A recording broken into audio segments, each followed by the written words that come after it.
오늘 성경 말씀은 마태복음 19장 16절에서 22절입니다. 오늘 본문에서 한 사람이 예수님께 나와서 선생님이여 내가 무슨 선한 일을 하여야 영생을 얻으리이까? 라고 질문하였습니다. 그리고 이 둘 사이에 계명에 대한 이야기가 오고 간 후에 예수님은 구원의 방법을 알려주시고 그에 대한 그 청년의 반응이 나옵니다. 오늘 본문 22절 그 청년이 재물이 많음으로 이 말씀을 듣고 근심하며 가니라. 이 사건 후에 예수님은 낙타가 바늘귀로 들어가는 것이 부자가 하나님의 나라에 들어가는 것보다 쉬우니라 라고 말씀하셨습니다. 그런데 자칫 이 말씀을 오해하면 부자가 구원받는 것이 불가능하다고 생각할 수 있습니다. 그렇다면 정말 이 부자 청년은 자신의 수많은 소유 때문에 영생을 얻지 못한 것일까요? 반드시 그런 것은 아닙니다. 이 말씀 속에서 우리가 깊이 생각하지 않고 넘어갈 수 있는 숨겨진 문제점이 하나 있는데 이 시간 그것에 대해 살펴보도록 하겠습니다. 그리스도인들은 이 세상을 살아가면서 용기가 필요합니다. 우리는 세상과 싸워 이겨야 하는 군사로 부르심을 받았기 때문에 용기가 필요합니다. 용기는 그저 성경책을 들고 거리를 다니거나 식당에 들어가 낯선 사람들 앞에서 담대히 식사 기도를 하는 그런 정도의 용기가 아닙니다. 하나님이 원하시는 용기는 세상의 가치관과 싸우는 용기, 이 세상의 가치관으로 포장된 잘못된 신앙과 싸우는 용기를 말합니다. 그러하기에 그리스도인이 되었으면 어떻게 살아야 하는가를 알아야 합니다. 그런데 실제로 대다수의 신자들은 불신자들과 구분 없이 살아갑니다. 교회에서 예배 드리고 말씀과 기도도 다 하는데 살아가는 것을 보면 안 믿는 사람들과 별반 다를 것이 없는 삶을 사는 경우가 많습니다. 가치관을 보면 똑같습니다. 세상에서의 성공, 부, 인기, 힘 등을 얻는 것을 삶의 목적으로 삼는 데 있어서 세상 사람들과 별 차이가 없습니다. 그러하기에 우리는 믿는다라는 것이 무엇인가를 생각해 봐야 할 것입니다. 그리고 세상의 흐름을 따라가지 않기 때문에 손해를 보더라도 주님의 길을 걸어갈 용기가 필요합니다. 예수님은 우리에게 좁은 문으로 들어가 좁은 길로 가라고 하셨습니다. 그러나 우리는 좁은 길로 가기를 포기한 지 오래된 것 같습니다. 그런데 그것보다 더 심각한 문제는 우리가 가고 있는 길이 엉뚱한 길인데도 그 엉뚱한 길이 주님을 따르는 길이라고 착각하며 가고 있다는 것입니다. 그러하기에 열심을 내면 낼수록, 교회를 오래 다니면 다닐수록, 교회가 커지면 커질수록 신앙의 본질에서 오히려 더 멀리 떨어지고 있습니다. 이렇게 되는 이유는 길이 완전히 다르기 때문입니다. 넓은 길을 택해서 가면서도 그 길이 주님이 원하시는 길이라고 착각한다는 것입니다. 세상은 무한 경쟁을 부추깁니다. 교회도 성도들에게 경쟁을 부추기는 경우가 많습니다. 실로 교회 스스로도 경쟁의 길에 들어선 지 이미 오래되었습니다. 교회 안에서도 양육 강식과 적자 생존의 원칙이 적용되고 있습니다. 진화론의 핵심 이론인 적자 생존, 즉 강한 자가 살아남는다라는 원칙으로 나아가고 있습니다. 이렇게 교회도 무한 경쟁 속에 들어가 있습니다. 세상은 더 높은 사람, 더 많이 가진 사람에게 힘을 부여해 줍니다. 교회도 믿음 생활을 잘하면 그런 세상의 힘을 얻을 수 있다고 가르치면서 그것이 하나님께서 주시는 복이라고 이야기해 왔습니다. 한국교회가 사실은 그렇게 반세기를 가르쳤고 그렇게 믿어왔습니다. 옛날에는 가난하고 힘들었기 때문에 열심히 신앙생활을 하면 하나님께서 이 세상에서도 복을 주신다는 것이 어느 정도는 사실이었습니다.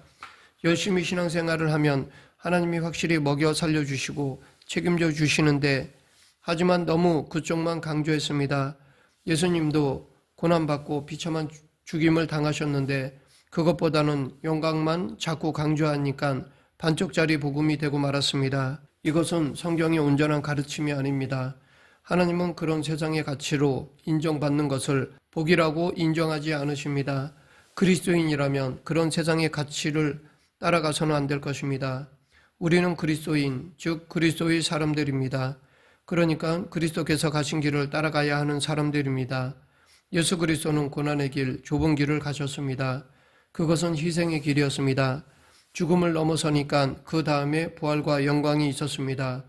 결국은 부활과 영광의 길이지만 그러기 위해서는 반드시 좁은 길, 고난의 길로 가야만 한다는 것입니다. 넓은 길은 하나님께서 기뻐하시는 길이 아닙니다. 그 길은 우리가 생명으로 가는 것을 막는 멸망의 길입니다. 예수님의 말씀을 보면 멸망으로 이끄는 문은 넓고 길도 넓습니다. 그래서 그리로 들어가는 사람들이 많은데 가다 보면 완전히 멸망으로 가는 길입니다. 생명으로 이끄는 문은 너무나 좁습니다. 그래서 찾는 사람이 적습니다. 그러나 그 길이 진정한 생명의 길입니다. 우리에게 정말 필요한 용기는 그렇게 생명의 길, 좁은 문을 택할 수 있는 믿음의 용기입니다. 모두가 더 풍요로워지기를 꿈꿀 때, 모두가 더 높아지기를 꿈꿀 때, 모두가 자신이 원하는 대로 기도 제목이 응답되기를 바라고 있을 때, 모두가 다 그런 것들이 하나님께서 주시는 복이라고 이야기할 때 믿음은 그런 것이 아니다 라고 외칠 수 있는 용기가 우리에게 필요합니다. 말로 외치는 것뿐 아니라 참된 믿음으로 살아갈 수 있는 용기가 필요합니다. 좁은 길로 갈 때 비로소 믿음이 커지고 강해지는 비밀을 알아야 하며 그 비밀을 굳게 믿으면서 그 좁은 길을 고집하고 나아가는 용기가 우리에게 필요합니다. 좁은 길이지만 옳은 길이고 주님이 원하시는 길이기 때문에 꿋꿋하게 나아가는 사람을 하나님이 좋아하십니다. 그러하기에 우리는 오늘 본문에서 부자 청년이 예수님께 한 질문을 좀 더 생각해 볼 필요가 있습니다. 내가 무슨 선한 일을 하여야 영생을 얻으리이까? 그러면 이 부자 청년은 왜 영생을 얻기 위해서 선한 일을 해야 한다고 생각하고 질문했을까요? 전통적으로 유대인들은 구원에 이르기 위하여 율법을 지켜야 한다고 믿었기 때문입니다. 그러니까 그들은 사람의 노력으로 구원을 얻는 것이 가능하다고 생각했던 것입니다. 유대인들은 율법을 지킬 때 회계장부의 잔고가 늘어나는 것과 같다고 생각했습니다. 그래서 평소에 열심히 선행의 잔고를 늘리기 위해 노력했습니다. 그러나 여기에는 아주 위험한 생각들이 깔려 있습니다. 첫째, 하나님의 구원의 책임입니다. 유대인들은 자기들이 율법을 성실히 지켜서 잔고의 액수가 구원받기에 충분하다고 생각되면 하나님이 구원에 대한 책임을 지셔야 한다고 생각했습니다. 사실 하나님의 입장에서 보면 그 선행이라는 것이 정말 얼마 되지도 않는 것인데 조금 해놓고는 우리는 구원받기 충분하니까 하나님이 구원해 주셔야 한다고 하기에 이것은 아주 위험한 생각입니다. 둘째, 그들은 자기들도 살다 보면 죄를 짓거나 율법을 지키지 못할 때가 있는데 그럴 때면 그때까지 쌓아놓은 잔고가 단지 조금 깎이는 정도라고 생각했습니다. 그러나 이렇게 생각하게 되면 죄에 대한 경각심이 그만큼 약해지고 없어집니다. 죄를 지어도 또 선행을 해서 잔고를 늘리면 된다고 생각해서 죄를 가볍게 여기게 됩니다. 셋째, 그들은 잔고가 남은 경우 그것을 남에게 주거나 혹은 다른 일에 활용할 수 있다고 생각했습니다. 이런 고정관념을 갖고 있던 부자 청년은 예수님이 내가 생명에 들어가기를 원하면 계명들을 지켜라 라고 하셨습니다. 그러나 평소에 계명들을 다 지키며 살고 있던 그는 어떤 계명이냐고 물었습니다. 이에 예수님은 이르시되 살인하지 말라, 간음하지 말라, 도둑질하지 말라, 거짓 증언하지 말라, 내 부모를 공경하라, 내 이웃을 내 자신과 같이 사랑하라 하신 것이니라 라고 대답하셨습니다. 이 계명들은 이 청년이 어렸을 때부터 성실하게 지킨 것들이었습니다. 그렇기 때문에 그는 자기가 충분히 구원을 얻을 수 있다는 생각을 기본적으로 가지고 있었습니다. 그래도 혹시 뭐가 부족한지를 또 물으니까 예수님은 완전히 그의 허를 찌르는 말씀을 하셨습니다.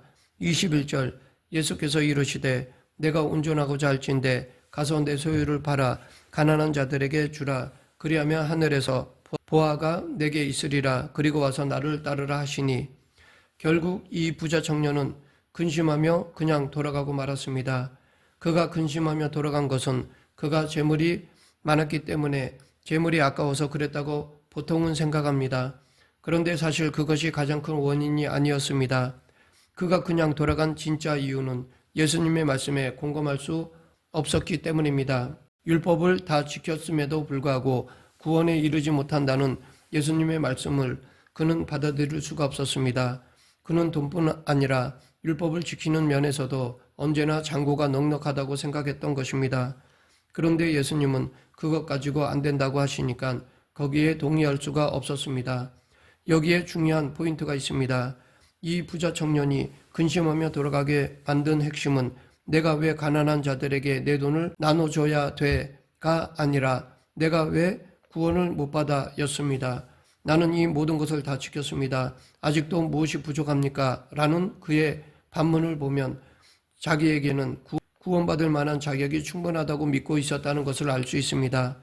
그래도 혹시 몰라서 예수님께 찾아와 자신의 구원에 대해 확신을 받고 싶었던 것입니다. 그 당시 가장 인기 있고 영향력이 있던 예수님에게 확인을 받고 싶었던 것이었습니다.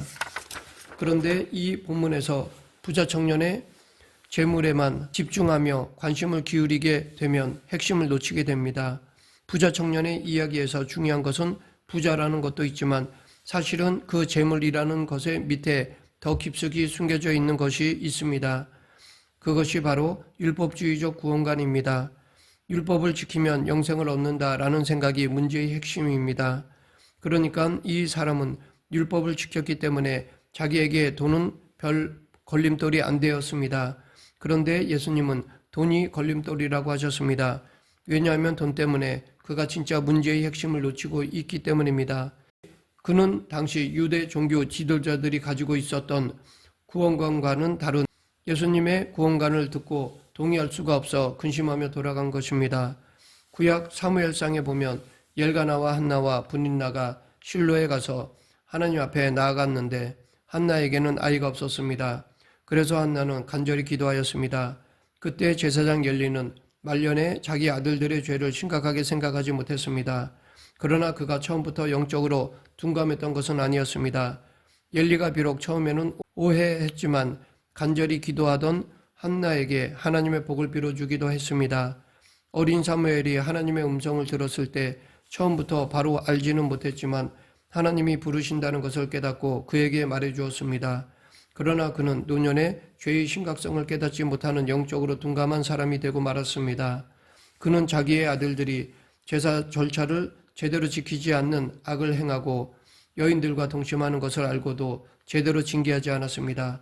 엘리의 두 아들 홈니와 비냐스는 하나님을 무시하고 제사를 멸시하며 큰 죄를 지었는데도 엘리는 그들을 율법대로 하지 않고 인간적으로 야단치는 정도에서 끝냈습니다. 그 이유는 너는 나보다 내 자식들을 더 소중하게 여기어입니다. 자식들을 하나님보다 더 소중하게 여겼기 때문입니다. 그들이 하나님 앞에서 죄를 지으며 백성들의 제사를 방해하는데도 엘리는 방치했습니다. 하나님께 드리는 제사를 망치는 것보다 자기 자식들의 기분을 안 상하게 하는 것이 더 소중했기 때문입니다. 그러나 이것은 하나님 앞에서 엄청난 범죄였다는 것입니다. 그러다 결국 아들들이 전쟁에서 한날에 죽고 엘리도 그날 비참하게 죽었습니다. 처음엔 괜찮다가 갈수록 영적 감각이 둔해진 사람들은 엘리 외에도 많습니다. 대표적으로 사울이 그랬고 솔로몬도 그랬습니다. 물론 솔로몬은 말년에 쓴 전도서를 보면 끝까지 신앙이 있었다고 알 수 있지만 그래도 잘 나가다가 이방 여인들과 정력 결혼을 통해 온갖 우상들이 나라에 들어오게 하였습니다. 그런데 무엇보다 예수님을 대적한 바리새인들과 제사장들이 그런 사람들이었습니다. 그들도 처음에는 하나님께 대한 헌신이 대단했을 것입니다. 그러나 젊어서부터 율법을 지키며 쌓아놓은 잔고가 늘었다고 생각하면서 노년에 짓는 죄쯤은 별것 아니라고 생각했던 것입니다. 죄를 조금 지어도 구원받는 데는 아무 지장이 없으며 남은 잔고가 자기 자녀들까지도 죄로부터 안전하게 지켜줄 것이라고 믿었지만 그것은 완전한 착각이었습니다. 지난 세대의 한국의 목회자들은 제대로 된 휴가나 안식년도 없이 심지어 가정도 제대로 돌보지 못하면서 주님이 맡겨주신 교회를 성장시키기 위해 젊음의 열정을 다 바쳤습니다. 그 결과 교회가 외형적으로 성장했고 눈부신 발전을 이루었습니다. 한국의 교인들도 휴일을 반납하고 섬겼고 주일에는 하루 종일 교회에서 평생 봉사했습니다. 그렇게 교회에 최우선 순위를 두고 교회 일을 하나님의 일이라 여기면서 열심히 봉사했습니다. 그 자체는 나쁜 것이 아닙니다. 너무나 귀하고 아름다운 일입니다. 그러나 문제는 시간이 지나면서 나타나게 되었습니다. 그 자체는 좋았는데 교회를 성장시키고 난 다음에 그것이 자기들이 이룬 업적으로 되어버린 것입니다. 자기가 쌓은 의라고 생각하는 사람들이 많아진 것입니다. 대형 교회일수록 그런 생각이 더 심하게 나타났습니다. 또한 이런 사람들에게는 지난 시절에 쌓아놓은 공덕이 충분하다는 생각이 깔려 있습니다. 그래서 약간의 죄를 지어도 자기가 쌓아놓은 공덕이 약간 깎이는 정도라고 생각을 하는 것입니다. 이렇게 생각하는 것은 유대인들의 율법주의와 다르지 않습니다. 즉 현대식 율법주의라 할 수 있습니다. 실제로 지금의 목회자들과 교인들의 열정이 많은 부분에 있어서 정말 하나님을 위한 열정이라기보다는 바알 신앙과 같은 열정이라 할 수 있습니다. 이것이 아주 심각한 일입니다. 옛날 이스라엘 백성들과 같이 겉으로는 하나님을 섬기고 있지만 내면적으로는 바알을 품고 있는 경우가 많습니다. 우리는 이 현대식 율법주의를 경계해야 합니다. 말씀을 맺겠습니다. 교회는 더 커지려고 노력하고 커지는 것이 부흥이라고 굳게 믿고 있습니다. 커지면 돈이 모이고 그러면 힘이 생기며 주변에서도 좋은 교회라고 인정을 받습니다. 성공한 목회자, 유능한 목회자라는 소리도 듣습니다. 교계에서뿐 아니라 사회에서도 영향력이 생깁니다. 그러나 이 모든 것은 하나님의 의도와 말씀과는 아무 상관이 없습니다. 성경은 우리에게 한 가지를 일관되게 말해주는데 그것은 율법주의와 만몬주의의 바알 신앙을 물리치고 하나님을 올바로 섬기라는 것입니다. 우리는 오직 하나님만 섬기며 예수님을 따르는 자들이 되어야 할 것입니다. 오직 예수님을 따름으로 하나님께 영광을 돌리는 그리스도인이 되길 간절히 축원합니다. 기도하겠습니다. 사랑과 은혜가 풍성하신 하나님 아버지, 세상의 가치관, 세상의 세태에 휩쓸려가는 것이 아니라 오직 하나님 말씀을 따르는 그리스도인이 되게 하여 주시옵소서. 예수님 이름으로 기도드립니다. 아멘.